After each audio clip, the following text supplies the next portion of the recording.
जो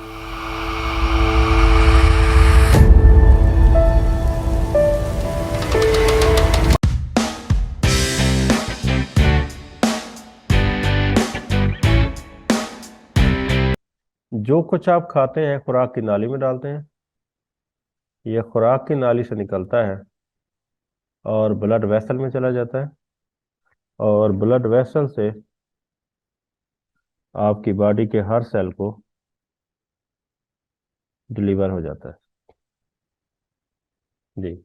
जो कुछ भी आप अपने मुंह में डालते हैं ना, नौजवान हो, आप यकीन करें या ना करें, ये आप अपने सेल्स की खुराक ले रहे होते हैं। आपके हर सेल तक वो मटेरियल पहुंचना होता है जो आपने मुंह में डाला है। इंटेंशनली या अनइंटेंशनली आपके बॉडी के हर सेल को डिलीवर होना है। ठीक है ना। और कैसे डिलीवर होना है? खुराक की नाली में आप डालते हैं। खुराक की नाली से निकल के कहाँ जाएगा? ये खून की नाली में, और ब्लड उसे बॉडी के हर सेल तक पहुंचा देगा। और ध्यान रहे, जो कुछ भी आप लोगों ने आज तक खाया है या क़यामत की सुबह तक खाना है, साइंसदान ने उसे 6 कैटेगरी में डिवाइड किया हुआ है। पहली कैटेगरी क्या है? कार्बोहाइड्रेट्स। जी। दूसरी कैटेगरी क्या है? प्रोटीन्स। तीसरी कैटेगरी क्या है? लिपिड्स। जी। चौथी कैटेगरी, जी, विटामिन्स। फिर मिनरल्स।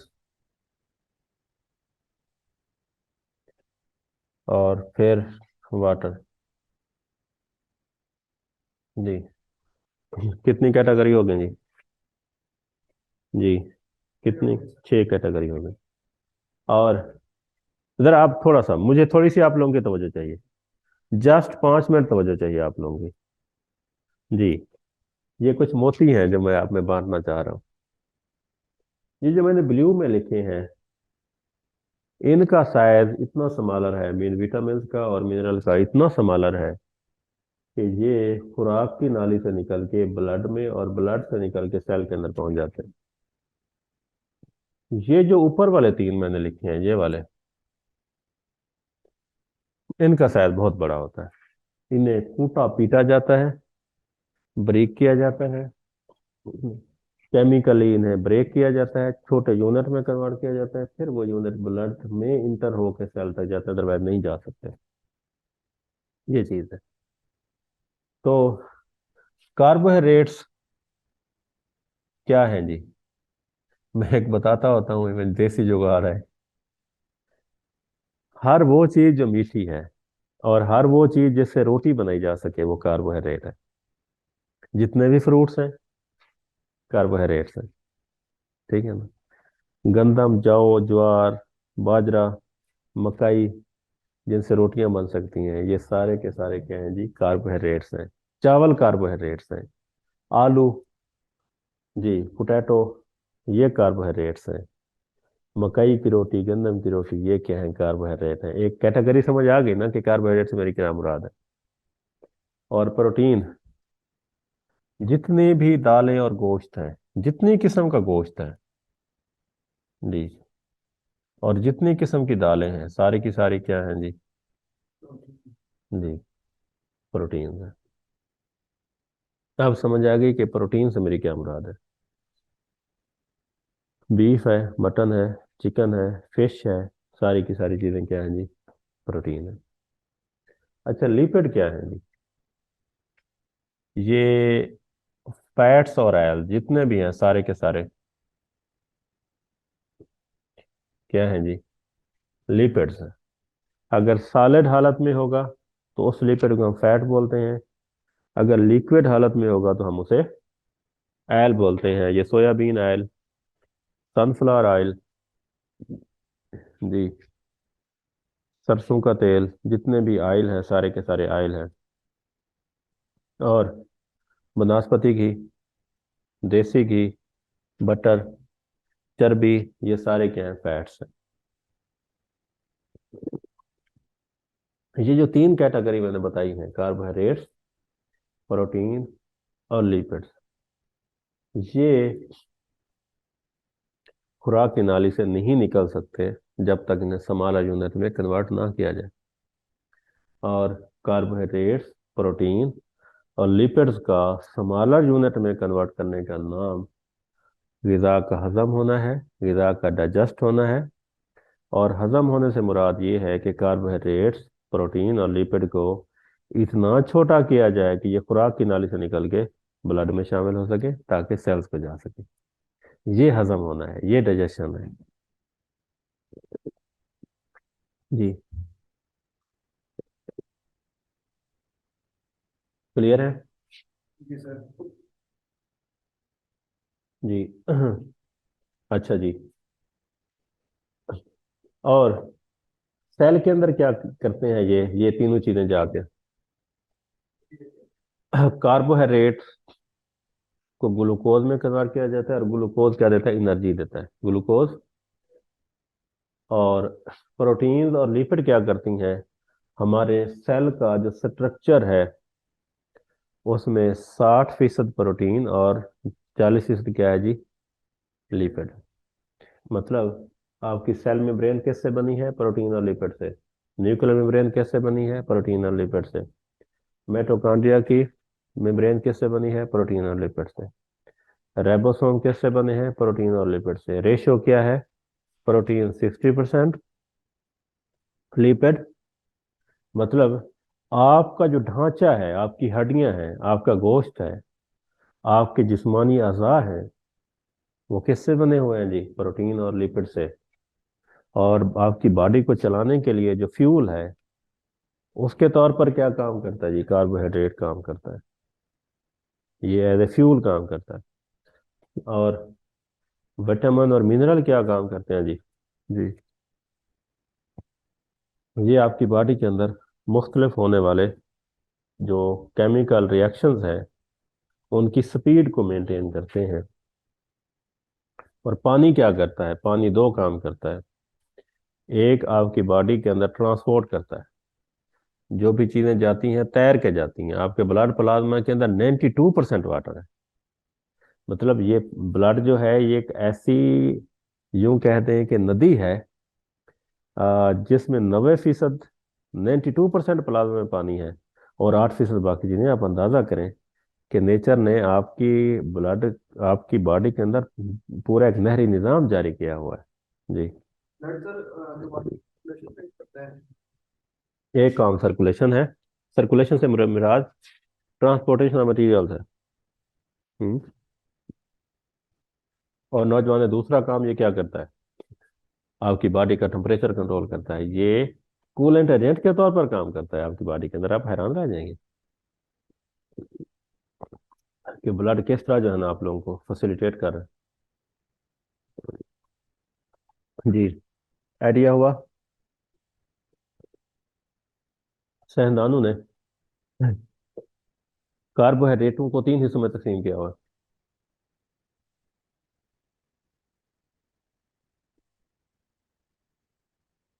जी, एक है सिंगल यूनिट वाला जिन्हें हम मोनोसैकेराइड बोलते हैं। मोनो मीन सिंगल, सैकेराइड मिठाई को बोलते हैं, कार्बोहाइड्रेट को बोलते हैं। सिंगल यूनिट होगा। और दूसरी कैटेगरी है ओलिगो की, ओलिगोसैकेराइड।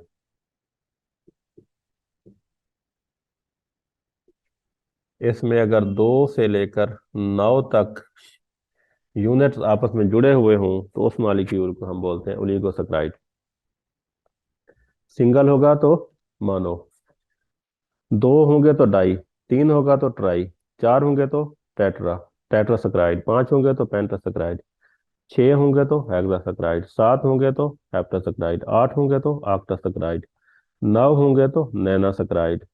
डाई से लेकर नैनो तक जितने भी हैं उन्हें कलेक्टिवली हम क्या बोलते हैं? ओलिगोसैकेराइड। और फिर है 10 या 10 से ज्यादा यूनिट आपस में मिले हुए हैं तो उसे हम बोलते हैं जी पॉलीसैकेराइड। जी।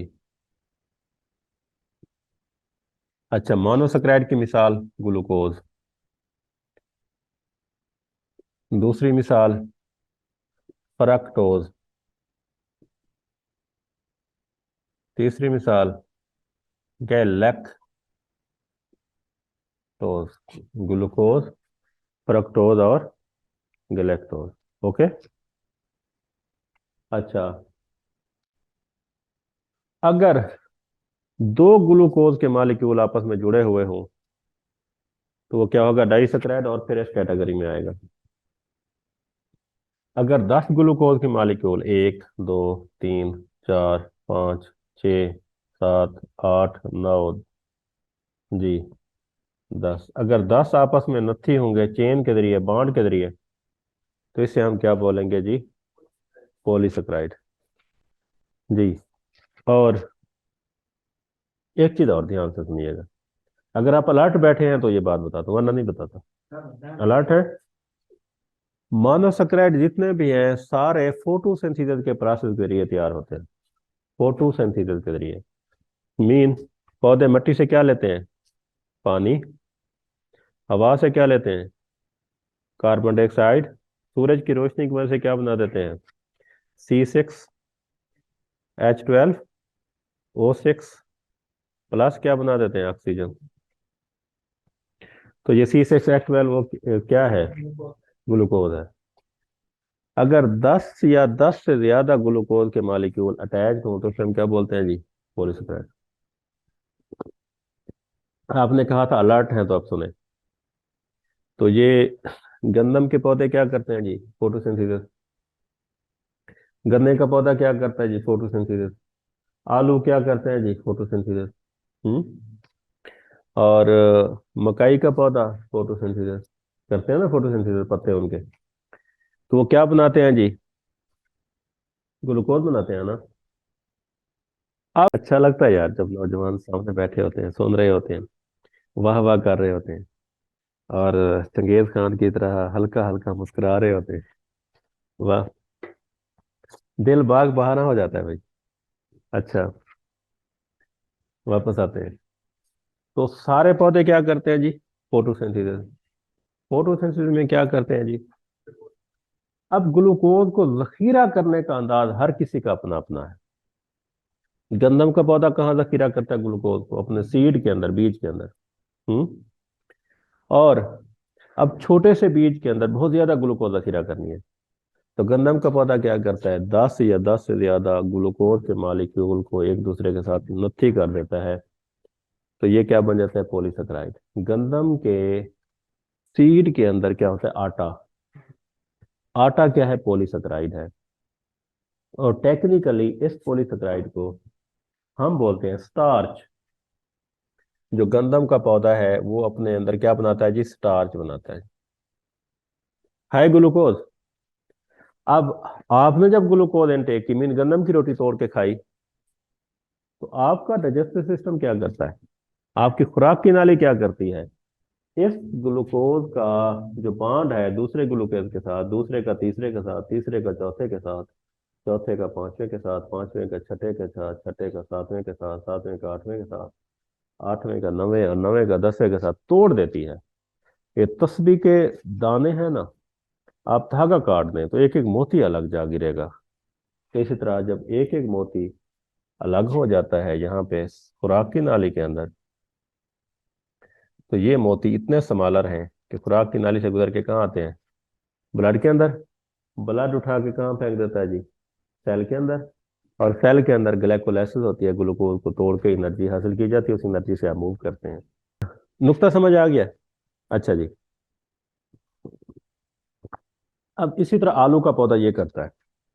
अच्छा, अब उसके बाद एक और मैं एग्जांपल देता हूँ। कुछ पौधे ऐसे हैं जो एक और पॉलीसेकेराइड बनाते हैं। ये स्टार्च की मैंने बात की, स्टार्च किस में? आलू में। गंदम, ज्वार, जौ, चावल। चावल सारा स्टार्च है। अच्छा जी। उसके बाद जी ये जितने सीरियल्स प्लांट है सारे के सारे। अच्छा, कुछ पौधे स्टार्च बनाने की बजाय ना सेलुलोज बनाते हैं।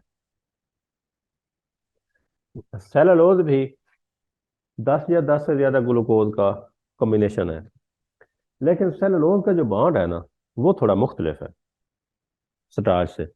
स्टार्च वाला एक लूज किस्म का बॉन्ड है, सेलुलोज वाला स्टार्च से बहुत हैवी मजबूत बॉन्ड है। ठीक है ना। इसे तोड़ने के लिए स्पेशल केमिकल चाहिए होते हैं जी। अब एक चावल की मिसाल लेते हैं। चावल उगा हुआ होता है पौधा, आप उस पौधे को उखाड़ें तो इसके ऊपर जो चावल लगे होते हैं, चावलों के ऊपर एक सुनहरी सा छिलका होता है, वो छिलका सेलुलोज का बना हुआ है। आप गंदम का पौधा लें, गंदम के पौधे का पूरा झाड़ सेलुलोज का बना हुआ है, और दाना जिसमें छुपा होता है वो कवर भी सेलुलोज के बने होते हैं।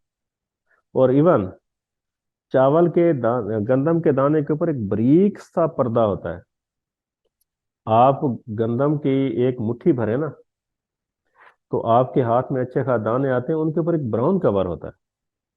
जब आप आटे को पिसवाने जाते हैं ना, तो वो वाइट आटा अलग निकल आता है, और वो एक छिलका सा होता है ऊपर, बारीक सा होता है, जिसे आटे का छान बोलते हैं। अच्छा, वो क्या है? वो सेलुलोज है। आप ये देखें, दरख्तों की शाखें सेलुलोज है, तने सेलुलोज है, पत्ते सेलुलोज है। ठीक है ना। एप्पल का पूरा ट्री सेलुलोज है। एप्पल का फ्रूट जो है, उसके ऊपर बारीक सा छिलका है, वो भी सेलुलोज है। ठीक है ना। और काटन का जो रेशे, जो चोनियां चुनती हैं और उनसे कपड़ा बनता है, वो खालिस 100% खालिस सेलुलोज है। खूबसूरत एग्जांपल है सेलुलोज की। छिलका इसका गोल आपने सुना होगा, वो क्या है जी? सेलुलोज है।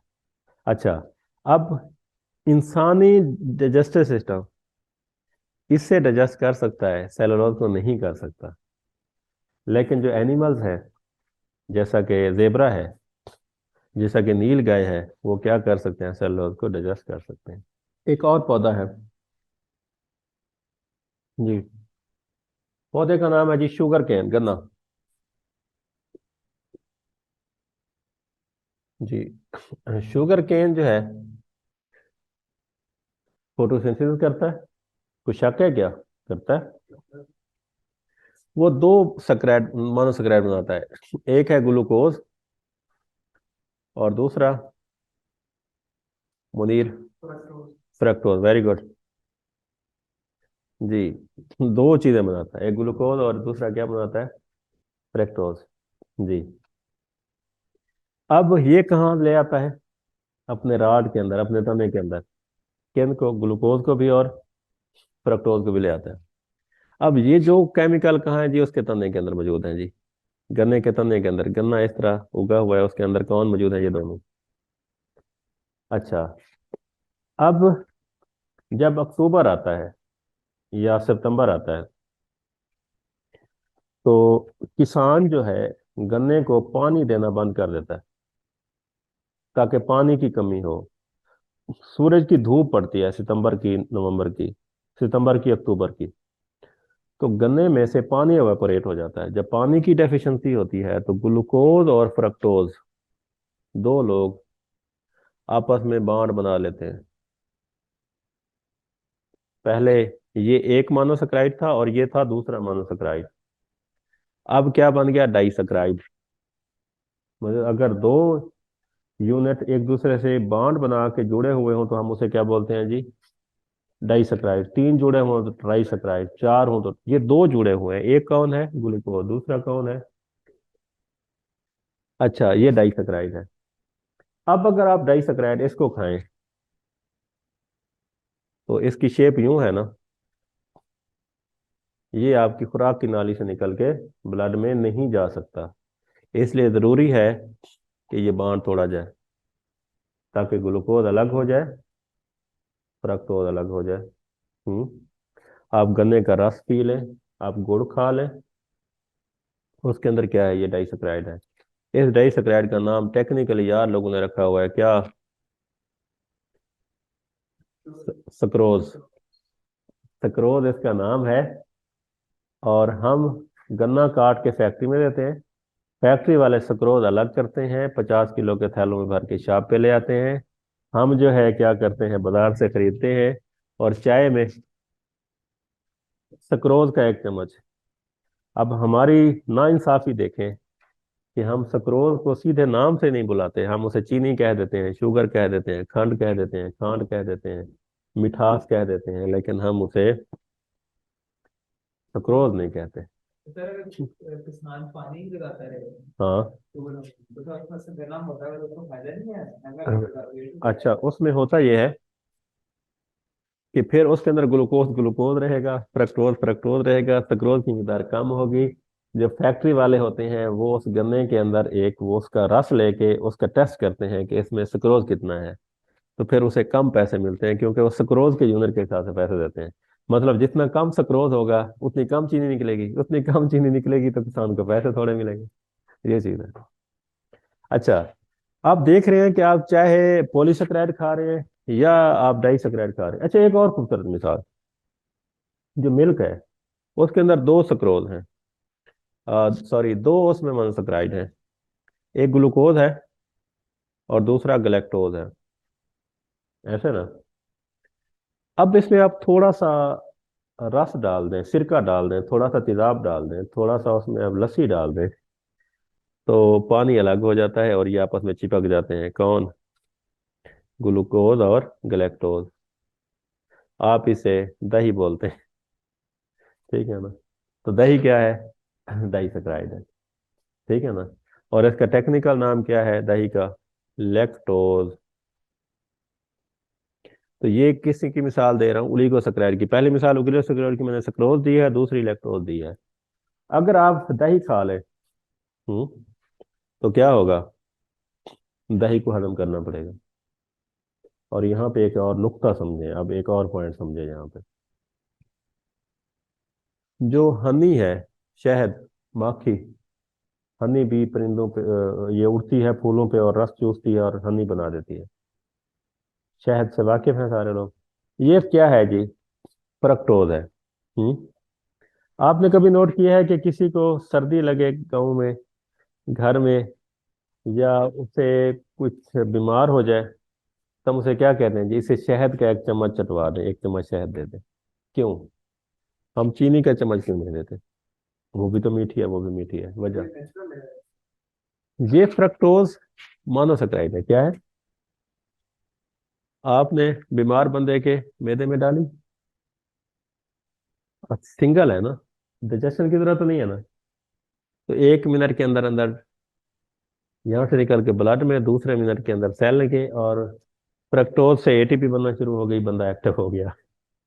अगर आपने उसे चीनी दी तो इधर डाइजेशन की जरूरत पड़ जाएगी। वो पहले ही सर्दी से कांप रहा है, पहले बीमार है, तो उस बेचारे के क्या एंजाइम ने काम करना है, क्या हजम होना है उसने।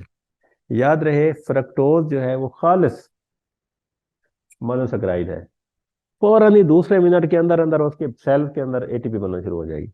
अगर हम उसे गंदम की रोटी चबवा दें, तो गंदम की रोटी 10 या 10 से ज्यादा ग्लूकोज के मालिक्यूल का गुच्छा है। उस पे कई किस्म के एंजाइमों ने काम करना है और कई घंटे लग जाने हैं, 2.5 से 3 घंटे लगने हैं गंदम की रोटी को सेल के अंदर जाने में।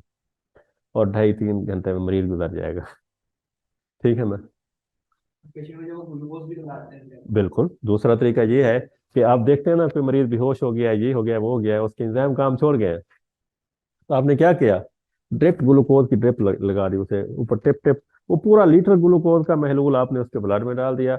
वो ब्लड के अंदर 1 मिनट के अंदर पहुंच गया और दूसरे मिनट के अंदर सेल के अंदर एटीपी बनना शुरू हो गई, मरीज भला चंगा हो गया। ठीक है ना। आप गाँव में देखें, जो देसी या डिस्पेंसर कहते हैं, जिन्हें अताई डॉक्टर भी आप लोग बोलते हैं, वो हर दूसरे बंदे को ना लिटा के ग्लूकोज की एक बोतल, एक बंदा पकड़ के खड़ा होता है, दूसरा जो है ना वो ट्रिप जा रही है। अब एक बंदे के अंदर आपने 2 लीटर महलूल ग्लूकोज का डाल दिया, तो he will be energetic. Blood के अंदर ग्लूकोज पहुंच गया, ग्लूकोज ब्लड में पहुंच गया, उसे लाइट लाइट लाइट फील हुआ। उसने कहा जी, बड़ा पहुंचा हुआ था ये। ये चीज है जी। क्लियर है। अब यहाँ पे इस सारी बहस के बाद आपने एक चीज सीखी है कि मोनोसैकराइड इतने बारीक हैं कि आपकी खुराक की नाली से निकल के ब्लड वेसल में आ सकते हैं। ब्लड वेसल से कहाँ आ सकते हैं जी? सेल के अंदर, और से टीबी बन सकती है। अगर आप ओलिगोसैकराइड या पॉलीसैकराइड खाते हैं तो फिर क्या जरूरत है उन्हें यहाँ पे डाइजेस्ट किया जाए, मीन पॉलीसेकेराइड या ओलिगोसेकेराइड को कन्वर्ट किया जाए मोनोसेकेराइड में, ताकि वो ब्लड में जाके सेल के अंदर। अच्छा, आप सुनते थे बचपन में ही कि गिजा का हजम होना ये है कि बड़े मालिक्यूल को छोटे मालिक्यूल में कन्वर्ट किया जाए। वो यही था। बड़े मालिक्यूल से क्या मुराद है? Oligosaccharide and polysaccharide. Digestion is the process in which oligosaccharide larger molecules such as oligosaccharide and polysaccharide are converted into monosaccharide so that they may diffuse into the blood। ये इनकी असल में ये जब डेफिनेशन पढ़ते वो ये डेफिनेशन होती थी। अगर हम ये ना करें, मतलब इनमें कन्वर्ट ना करें, तो फिर वो ये नहीं हो सकता। आपने डॉक्टर से सुना हो कि बंदा मरीज है, इसे नरम गिला दे, दलिया दे। मतलब ये है कि आप उसे मोनोसेकेराइड पे ही रखें। अगर मोनोसेकेराइड की बजाय अगर आप कोई पॉलीसेकेराइड देते हैं, जैसे दलिया है या चावलों का या उसका गंदम का, तो उसे आप इस फॉर्म में दें कि पहले ही इतना ज्यादा उसे वो करके दें कि उसे मजीद इंजाइम्स को तोड़ना ना पड़े, इंजाइम जो है ना उस पर डायरेक्ट ही काम कर जाए। ये चीज है। यानी रोटी के बाद में। हाँ बिल्कुल, यूं कहते चबाई हुई रोटी दे। जी, वापस आए। अच्छा जी, अब प्रोटीन क्या है? ये अमीनो एसिड से मिलकर बने हैं। अगर 50 या 50 से ज्यादा अमीनो एसिड एक वो बनाए हुए हों आपस में बॉन्ड, तो उससे हम बोलते हैं जी प्रोटीन का मॉलिक्यूल। जी, if 50 or more than 50 amino acid are linked with one another, the resultant molecule is known as protein molecule।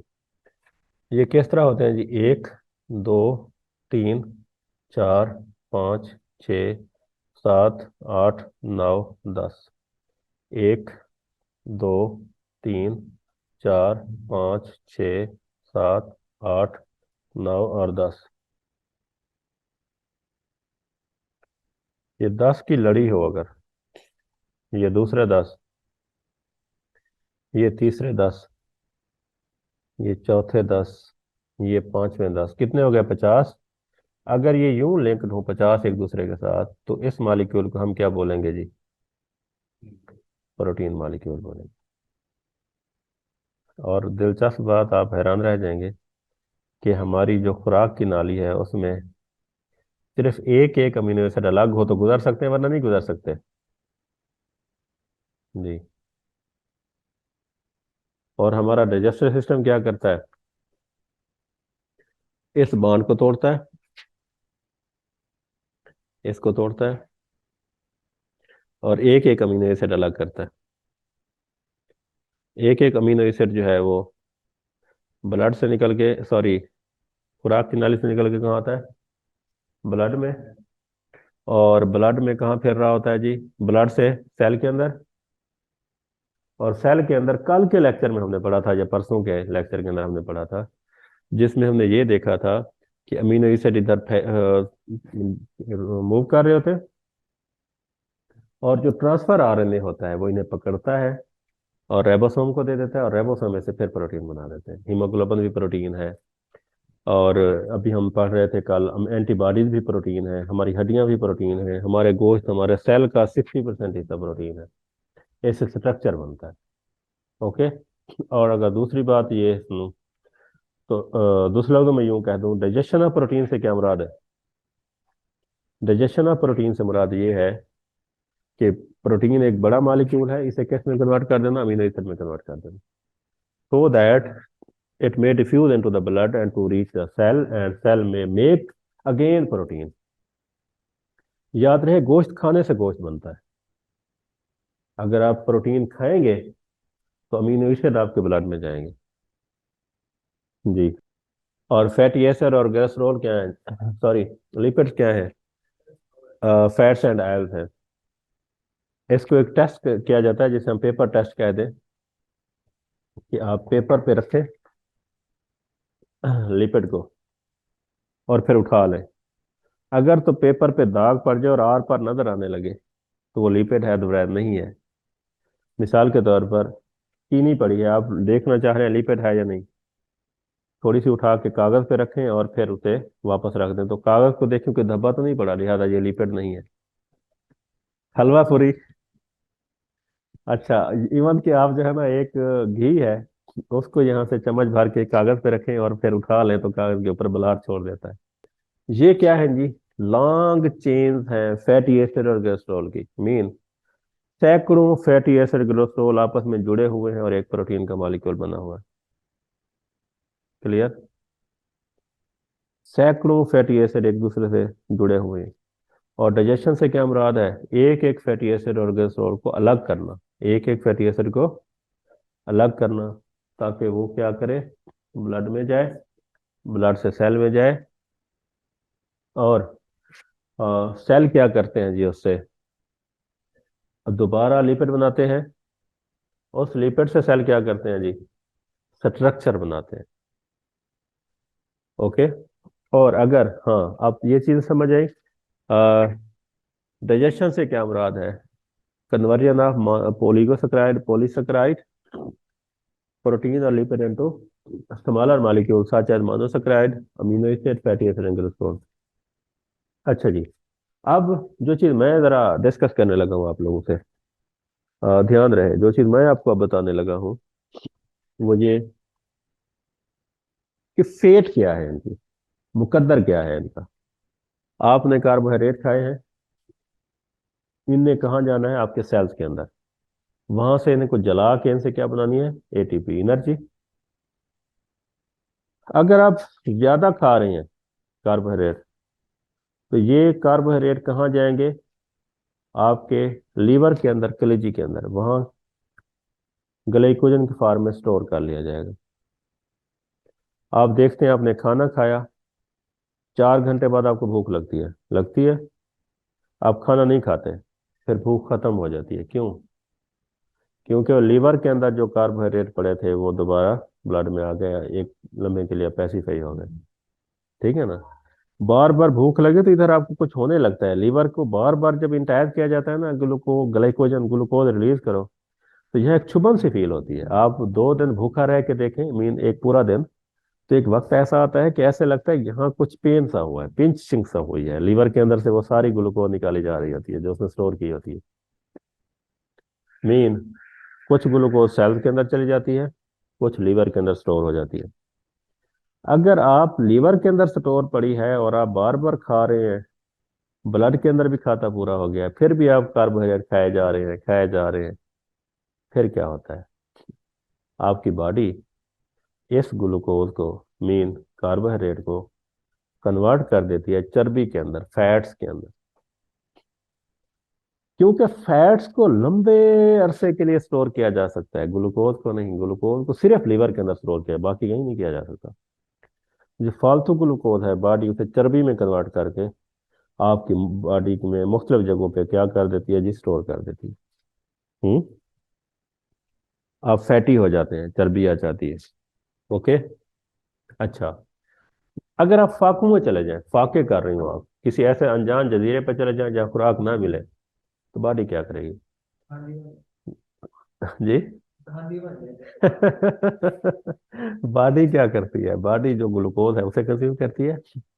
उसके बाद ग्लूकोज से जो चर्बी बना के स्टोर की हुई थी, उसे ले आती है वापस, उसे पिघलाती है, उसे जलाती है, उसे एनर्जी मिलती रहती है, तो बॉडी की सारी चर्बियां पिघल जाती हैं। उसके बाद फिर अगर चर्बी भी खत्म हो जाए तो बॉडी आपको मरने देगी नहीं, फिर जो प्रोटीन्स पड़ी हैं उन्हें ले आएगी।